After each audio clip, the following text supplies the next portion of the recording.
السلام عليكم. اليوم إن شاء الله حلقتنا حلقة جديدة حنتكلم فيها عن الموعد المناسب للبدء في تعطيش الجلبانة أو البازلاء، وإن شاء الله حنتكلم عن أفضل وقت حتى تقوم فيها بالتعطيش. فطبعا كبداية حلقتنا أتمنى تعملوا اشتراك القناة ولكن إذا عجبكم الفيديو وتشاهدوا معنا الحلقة للنهاية.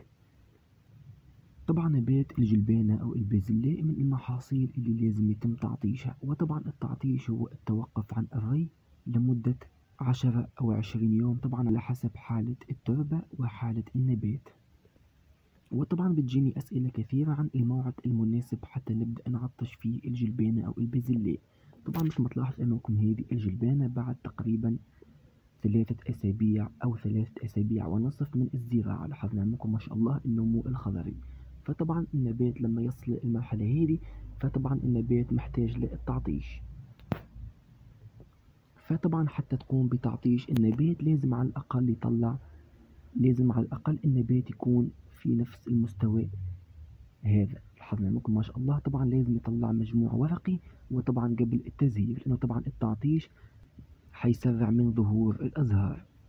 وطبعا التعطيش يكون بعد 3 أسابيع من الإنبات، يعني لما البذور تنمو فلازم تستنى 3 أسابيع وبعدها تقوم بالتعطيش. ومثل ما تكلمت إنه النبات لازم يكون في نفس المستوى هذا، لاحظنا منكم ما شاء الله. ولازم طبعا النبات ما يكونش صغير الحجم. وطبعا قبل التعطيش لازم يتم ري النبات وبعدها نقوم بالتعطيش. وطبعا مثل ما تكلمت انه التعطيش بيستمر من 10 أيام أو أسبوعين، ممكن طبعا يمتد لغاية 20 يوم. فطبعا نتوقف عن التعطيش لما النبات يبدأ يظهر في الأزهار. وإن شاء الله إحنا حنقوم بتعطيش نبات البازلاء، وإن شاء الله الحلقة حتنزل في القناة.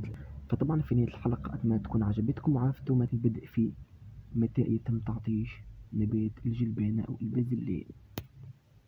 فطبعا في نهاية الحلقة أتمنى تكون عندكم أي سؤال أتمنى تكتبوه أسفل التعليقات، وإن شاء الله ملتقانا في الحلقات المقبلة.